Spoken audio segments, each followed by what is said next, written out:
I want you to take a moment in your mind's eye and picture the strongest Christian you have known.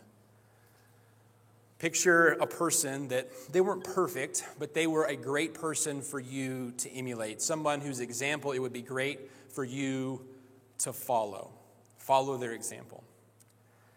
And once you've got that person in your mind, for some of you it might be really easy because you know someone in your life that fit that role. I want you to imagine that person having some major doubts or facing a crisis of faith. Because that's what we see happen here in Matthew 11. We see a strong believer wrestling with a very major doubt.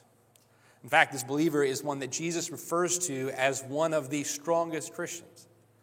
And it might be that in your mind, that doesn't compute. And I kind of want to tear down that false idea and put something new in its place. So Matthew chapter 11 and verse 1 says this. Now it came to pass, when Jesus finished commanding his 12 disciples, that he departed from there to teach and to preach in their cities.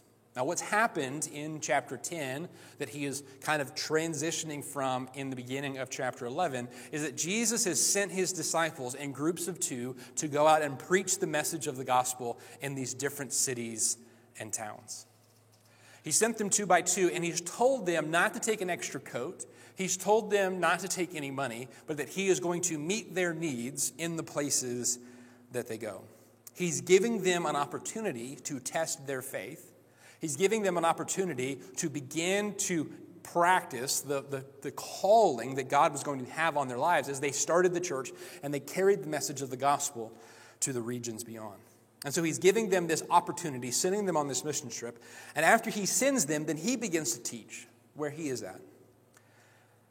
Verse 2. And when John, this is John the Baptist, had heard in prison about the works of Christ, he sent 2 of his disciples and said to him, "Are you the coming one, or do we look for another?" John is in prison, and the reason that John is in prison is because he's been preaching the message faithfully, no matter who it might offend. And he's preached the message faithfully to the point that someone named Herod has been convicted and upset, and so he takes John and throws him into prison because of the things that he has said. And so John is in prison, and he is getting reports of Jesus' activities and the activities of the disciples from his disciples, people who are bringing him news. Instead of seeing Jesus' ministry with his own eyes, he's having to rely on these witnesses. And here, John has a little bit of a crisis because he's on mission. He's doing what he's supposed to. He's obeying the commands of the Lord. It puts him in a difficult situation, and he probably is hoping that this is going to lead to Jesus coming and rescuing him. But the reports that he's hearing don't seem to be headed in that direction. And so Jesus receives these 2 disciples, these disciples of John the Baptist, and they have this question, "Are you the one, or do we wait for another?" I want you to look at what Jesus says to them. And Jesus answered and said to them, "Go and tell John the things which you hear and see. The blind see, and the lame walk. Lepers are cleansed, and the deaf hear. The dead are raised up, and the poor have the gospel preached to them. And blessed is he who is not offended because of me."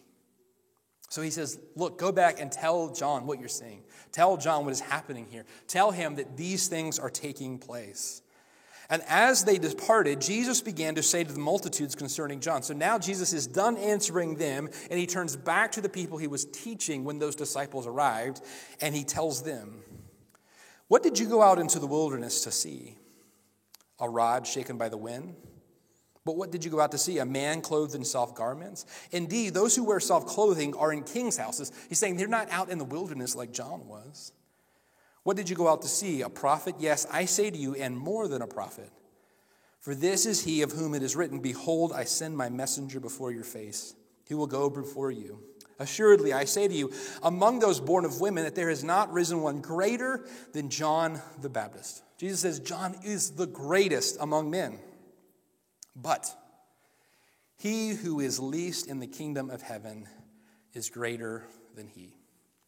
And before we get to the thrust of this text and my message, I want to point out this little aside that Jesus makes. Jesus is saying that John the Baptist is the greatest born of women. In other words, he's saying John is the strongest in the kingdom. He is the greatest that has put his faith in me. And he's talking about how even when he was out in the wilderness, that John was not a reed shaken by the wind. He was incredibly stable and steady. He had preached faithfully. Nothing had caused him to waver. But he who is least in the kingdom is stronger than he. And what Jesus points to here is this beautiful principle in the kingdom of God. That even if you aren't the strongest in the kingdom, even if you haven't been walking with Jesus, even if you have been like a reed that is shaken by the wind, even if you are one that has been caught up in a life of wickedness, if you come to Christ, you are like those who are strongest in the kingdom. And that is a beautiful thing. That means that the Christian here, the person who has put their faith in Jesus, who has the least amount of training, who has the least amount of experience in the ways of God, who has been following Jesus the least amount of time, that they have equal standing before Jesus. Because of God's grace, they are forgiven, and they are seen as righteous. And it might be that you're here today, and your life has been an absolute mess, and you're seeking Jesus, and you've come and you've put your trust in him, and he's starting to make this difference in your life. But you can see there is this major gap between your life and the life of believers who've been following Jesus for decades. Know that in Jesus' economy, you are welcomed into the kingdom, and that we are all made righteous, not because of our own goodness, but because of the righteousness of Jesus. And when Jesus' righteousness is applied to all of us, that's what makes us acceptable. It's not that my goodness plus Jesus is what makes me acceptable. It's all Jesus. I mean, think about it this way. Think about if you're in math class and you got a failing grade on the test. You got a 45. You flunked. And I got a 5 on the test. I got one answer right. That's it. I did one right thing. Everything else I got wrong. If the teacher gives everybody an A, everybody gets an A. And because Jesus has come to give us all righteousness, it doesn't matter if you were ahead of me. We were all failing before Jesus. And so there's this beautiful principle that Jesus states as an aside to the main thrust of what he's saying. So he's telling them, listen, John the Baptist was a strong Christian. He was a strong follower of the kingdom. Verse 12. From the days of John the Baptist until now, the kingdom of heaven suffers violence, and the violent take it by force. That's what happened to John the Baptist. He was in prison. He would eventually be martyred. He would be executed. That's what's going to happen to Jesus. They have been taken by violence. Verse 13, for all the prophets and the law have prophesied until John. And if you are willing to receive it, it is he is Elijah who is to come, who has ears to hear, let him hear. And so Jesus is talking about John, but then he changes and he says, let me talk to you about yourselves. Let me talk to you about this generation. Let me talk to you about this era, this cultural moment that we find ourselves in. He says in verse 16, but to what shall I liken this generation? It is like children sitting in the marketplaces and calling to their companions and saying, we played the flute for you and you did not dance. We mourned to you and you did not lament. For John came neither eating nor drinking, and they say he has a demon or he's crazy. And the Son of Man came eating and drinking, and they say, look, a glutton and a winebibber, a friend of tax collectors and sinners. But wisdom is justified by her children. John the Baptist is sitting in prison, and he is hearing about the things that Jesus and his disciples are doing. And he has questions. And the question that he has is not like, hey, what day is the party? The question that he has is not what time is the upcoming worship service. The question that he has is a very major question. The question that he wants the disciples to ask him is, are you the one? Are you the Messiah?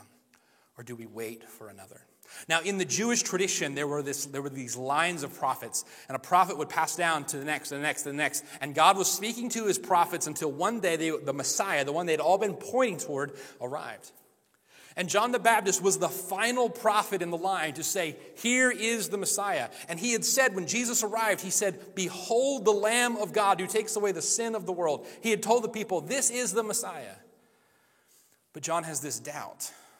He has this question. He wonders, well, maybe the Messiah is still a couple of prophets away, and Jesus is just another prophet in the chain.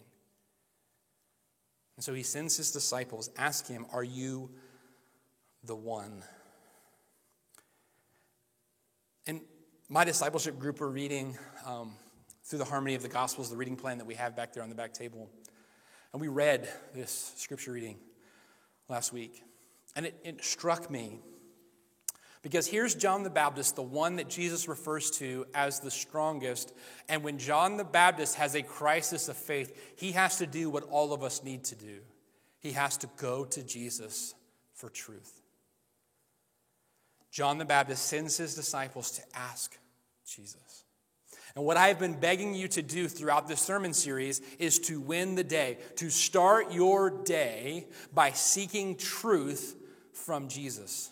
To start your day by going to God's Word and spending time with God before you go to any other source of information. Because I believe how you start your day will impact how you spend your day. And when John has this crisis, he has to go to Jesus to find the truth. That's what we have to do. And even strong Christians need to do this. I'm afraid that some of you have thought like, man, it's really good that Pastor Daniel is doing this sermon series so that all the people who are new to church or new to Jesus know how important it is to read the Bible because they need to learn this stuff. I've already learned it because I went to Sunday school when I was a child. I've already learned it because I've been a Christian for a long time. I don't need to do that, but they need to. John the Baptist was the strongest Christian. Jesus said there's been no one like him. He is the prophet. And John the Baptist had to seek Jesus out for truth. Now, there's a reason that John the Baptist is finding himself in this situation. He is finding himself in a crisis. He's finding himself in the midst of hard days where his circumstances are absolutely opposite of what he'd hoped. And hear me, whether you're a strong Christian or a new Christian, whether the days are good or the days are evil, whether the days are easier or the days are hard, we must seek Jesus for truth. We must seek him out. John the Baptist was not the kind of person to easily be blown off course or to easily be shaken, but he needs to ask Jesus this question. And I want you to think about what that means for doubt. Because I am afraid that in our heads we have this idea that there are doubters and there are believers. And if we've crossed this line into believing in Jesus, that means that we've left all of our doubts behind and we have no doubts. But what we see here is the very man who told us this is the Messiah, the very man who was the prophet, he is having doubts. When you read the Gospels, you see that most of the time that it's referring to doubters, it's referring to believers. It's not referring to people before they come to faith. It's referring to people who are following Jesus in faith, yet are struggling with doubt. There is only one occasion in the Gospels where doubt is in reference to people who have not made the decision to follow Jesus. It's in John chapter 10, verses 24 and 26. It says, the Jews then gathered around him and were saying to him, how long will you keep us in suspense? If you are the Christ, tell us plainly. That sounds very similar to the question that John the Baptist's disciples asked Jesus. But Jesus responds to these people very differently than he did John the Baptist's disciples. Here, Jesus answered them, I told you, and you do not believe. The works that I do in my Father's name, these testify of me, but you do not believe because you are not of my sheep. Jesus answers the question of John the Baptist, but he does not even attempt to provide prove or convince these people who have chosen not to believe. I want you to see that Jesus aids believers in overcoming their doubts, but he does not suffer the doubts of those who refuse to believe. Let me say that again. Jesus aids believers in overcoming their doubts, but he does not suffer the doubts of those who refuse to believe. And so in the context of Jesus helping us overcome our doubts, it's believers that he's helping overcome doubt. So if that's the case, it means it's not that doubts are things that we had before we became followers of Jesus. Doubts are things that we continue to go through and struggle with and process while we follow Jesus. Even the strongest among us. The people often asked Jesus for a sign, and Jesus did none for them. He would say, this generation seeks a sign, and it will get no sign. But John the Baptist comes asking. He sends the disciples. They come asking, what did Jesus say? Tell them that you've seen the blind see. Tell them that you've seen the lame walk. Tell them that you have seen the dead raised to life again. Tell them that you have seen the gospel preached to the poor. Tell John all these things you have seen. For those that believed and were overcoming doubt, Jesus was quick to point to signs that would alleviate their doubts. So please, hear me. Don't think that strong believers don't have doubts. John the Baptist had doubt and confusion. And Jesus' own disciples were constantly perplexed. So the application for us here is that we should respond to our doubts just like John responded to his. Seek truth from Jesus. When we face doubts, when we face confusion, we must run to Jesus. I want you to imagine what it must have been like for John the Baptist. John the Baptist had done everything he was supposed to do. John the Baptist was not in the predicament that he was in because he made a mistake. John the Baptist was in the predicament he was in because he had done the right thing. Because he had preached the truth, no matter who it offended, he had ended up in prison. Now, I imagine that when he got put in prison, he was saying, okay, well, it's not a big deal. Jesus is coming to establish his kingdom. He's going to start taking ground. He's going to start taking the region. He's eventually going to get close enough to me that he's going to take this town where I am being held captive. And then Jesus is going to free me from my circumstances. Jesus is going to come and everything is going to be great. I mean, that sounds like a gospel message we would preach, right? Like Jesus comes into your life, everything is amazing. But that's not the gospel message. The gospel message isn't that Jesus arrives and everything is amazing. So John is sitting in jail, and he's getting reports of what Jesus and the disciples are doing. And this latest report is that Jesus has sent his disciples into the regions, and they're not carrying swords. They're not even carrying money. They don't even have an extra coat. They're not coming into these places in power. They're coming in great weakness. They're coming into these towns with nothing with them. They're coming only with the clothes on their back and a message to share. And John has been waiting for Jesus to slowly move toward him, but now it seems clear to him that's not going to happen. They aren't moving forward in earthly power, but they're moving forward in earthly weakness and destitution.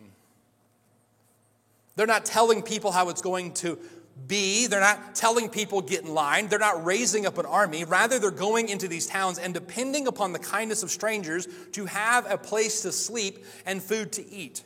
If people don't like what they say, they're to shake the dust off of their feet and go to the next town. And this was not what John was expecting. It was definitely not what John was hoping for. John finds himself in some very difficult and frustrating circumstances, and it doesn't look like Jesus is coming to his rescue. And so he says, "What's going on, Jesus? Are you the one?" Can I tell you that I can relate to John? Can I just be raw with you? I absolutely relate to John because this is not what I was expecting or hoping for this year. That these past 9 months have not been what I was hoping for, planning for 2020. I had my John the Baptist moment last week.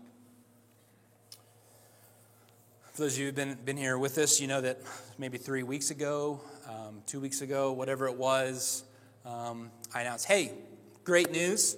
We're going to start Wednesday night Bible study. We're going to start having groups again. Announced that, was excited, like things are coming back online. I remember Pastor Eric came in, we had our meeting, and he was like really excited for this, and we're going to, hopefully the next step will be to add these things. And then, like everything else that has happened in 2020, the world turned upside down once again, and coronavirus started to spread more rapidly here, and suddenly people were not comfortable. And so once again, I'm faced with a decision. I have to make this decision. And so I make a decision that I didn't want to make. Make a decision I didn't want to make. I have to inform people of a decision that I have to go back on.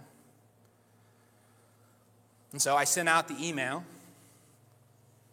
I think the subject line of that email was like, I just need to stop making plans. So prepared the email. Got it sent. Starting to study for my sermon. I get a call from the kid's school. Haven has a headache. In today's world, if your child has a headache, you have to come get them immediately. So to stop what I'm doing, I'll go get my daughter, get her home, get her in bed. She's asleep. Okay, I can sit back down on my computer, get back to preparing my sermon. Oh, I've got a response. Someone has responded to the email that I sent out about not being able to do Bible study, and that email was not encouraging. Now, I don't want you to think like, oh, Pastor Daniel got one bad email and he lost his mind. But it was like, you're familiar with the term, the straw that broke the camel's back. The idea there is that there were already so many straws, and that was just like one more straw. Just like one more complaint about a decision that I had to make that I did not want to make. And I said to Jesus, what are we doing? Like, what's the plan here, Jesus? What is going on? You see, I had something in common with John the Baptist. I had let my expectations and my plans be influenced by the world and what's common or expected or normal. That's what happened to John the Baptist. John MacArthur says, John's confusion was because the works of Christ did not parallel with what people thought the Messiah would do. People all thought that when the Messiah came, first he would knock off the Romans, give Israel back her land, and provide an instant welfare state. That's why in John chapter 6, when he fed the multitude on the side of the hill, they tried to make him a king. They saw in Jesus health, wealth, and instant happiness and bliss, all wrongs made right. Everything would be as it ought to be immediately. John had become a victim of the thinking of his day. He became victimized by the thinking of the world around him. Why is John having these doubts? It's because Jesus was not lining up with what John expected. Recently read a book by Bob Goff, Dream Big, and in it he tells the story of Matt Emmons. Matt Emmons participated in the Olympics in 2004. He is winning. He's participating in that game where you have to ski and then you stop and you shoot a target. And he is ahead. All he has to do at the final stage is hit the target. He doesn't have to get a bullseye. Just hit the target anywhere, the black or the white, and he wins the gold. So he gets to the station. He's got huge lead, takes his time, catches his breath, lines up, shoots, and he hits bullseye. But there's no elation, there's no clapping, there's no applause. Because though he had hit the bullseye, he'd hit the bullseye on the target in the next lane. He was aiming at the wrong target.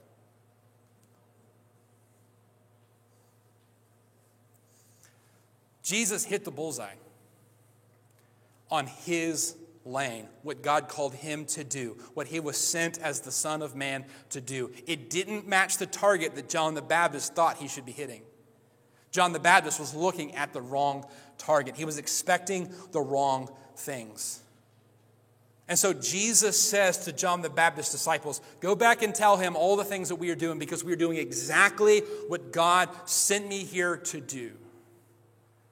And while this doesn't look like what I had expected and what God is doing right now is not what I expected, God has not missed the bullseye.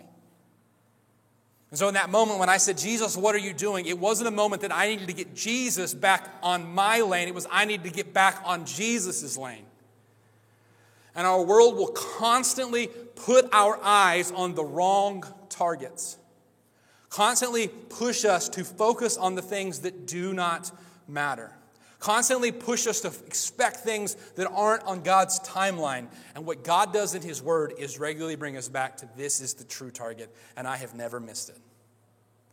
I hit the bullseye every time. Our world will constantly put our focus on the wrong things. And so I beg you to start your day with God's Word so that you see the target that Jesus is shooting for, because He never misses that one. I didn't expect us to have to do church in the gym in 2020, but that did not catch God off guard. I didn't expect any of this stuff that has happened, but that did not catch God off guard. This is not happening because God fell asleep at the switch. This isn't happening because God suddenly lost His ability to hit the target. We've just been looking at the wrong targets. And we need to seek truth from Jesus so that our eyes line up with the target that He is pointing toward. So Jesus answers these disciples of John the Baptist, and then He turns to the crowd. And Jesus says, what did you go out to see John the Baptist for? Did you go out to see a guy wearing soft raiment? No. People out in the wilderness don't wear soft raiment. People in castles, in the palace, they wear soft raiment. What did you go out? Did you go to see John the Baptist eating sumptuously every day? No, people out in the wilderness don't eat fine foods. They eat locusts and honey. They live off the lands. That's what John the Baptist did. That's who he was. And what did you say about him? You said he was crazy.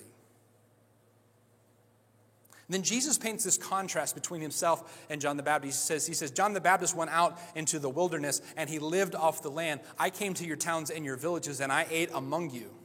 You said John was crazy, that he had a demon in his head. You said that I was a drunken glutton.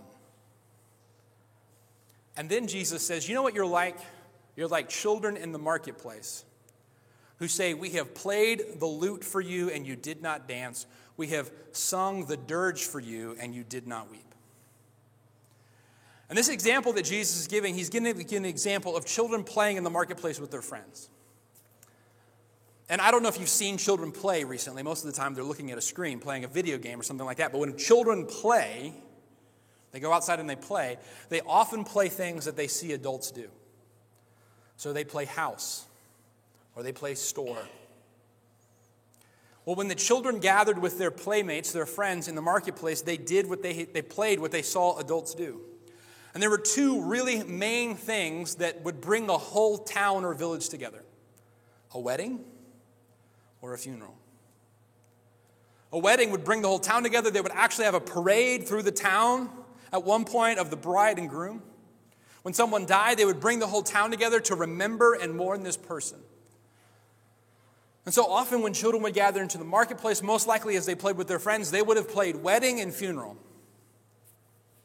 And Jesus says this generation, this cultural moment is like children in the market said, we tried to play funeral and you didn't want to play. We tried to play wedding and you didn't want to play. It doesn't matter what we do, you just don't want to play. Did you ever play with someone like that when you were a kid? Didn't matter what you did, they were not going to be happy.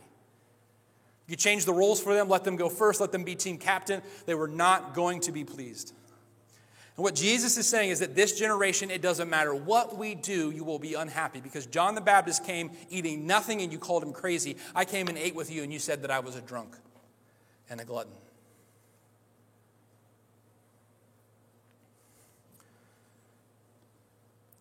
Our world doesn't know what it wants. But it definitely knows how to complain when it doesn't get what it wants.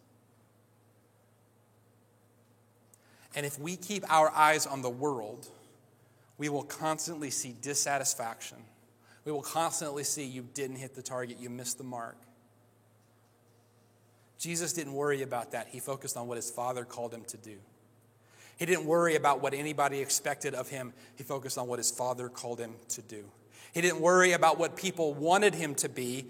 He was what God called him to be. And when Jesus was exactly who God called him to be, It didn't fit with people's expectations, even John the Baptist's. And so John had to have his vision realigned from what many people in the world thought Jesus was going to do to what God called Jesus to do. If we are guided by what this world thinks should be normal, should be expected, should happen, we will constantly be looking at a target that God is not even shooting at. That same book that Bob Goff wrote, he told the story of getting his motorcycle license. And Bob Goff had been riding a motorcycle for a long time, but it was finally time to get his motorcycle's license. And because he knew there'd be a lot of other people riding motorcycles there, he wanted to look the part. And so he wore his best leathers with the tassels on it, and he borrowed his buddy's motorcycle, which was this big chopper. And so when he pulled up to the license branch, he looked really impressive. And to pass the motorcycle driving test, he had to weave through these cones, and he had to go around in a circle and keep his tire on the white line of that circle. But on this big, bad chopper that he had borrowed from his friend, it proved very difficult, and he managed to hit every one of the cones and wasn't able to keep his tire on the white line. He looked good, but he flunked. So when the time had passed that he could take the motorcycle license test again, he borrowed another bike, but this time he went for one that was much easier to manage. And it didn't look as cool. It was a teal Vespa. And when he rode up, it didn't look very impressive, but it was a whole lot easier to weave through the cones and to stay on the line. And if we start our days by looking at social media and seeing what everybody else has to say, we start our days by watching the news to hear what everybody else has to say, to hear what is wrong with our world, to hear what is wrong with this, to hear what is wrong with that. We start our day listening to the complaints and the bickering and the fighting of this world, and we don't focus on Jesus. It's going to be very hard to walk the line of following Christ. But if we start our day with him and we keep our eyes on the true target, even if we look as silly as an old man on a teal Vespa, we'll be able to follow the line of Jesus' calling. That's why I'm asking you to win the day, so that our eyes are on the right target.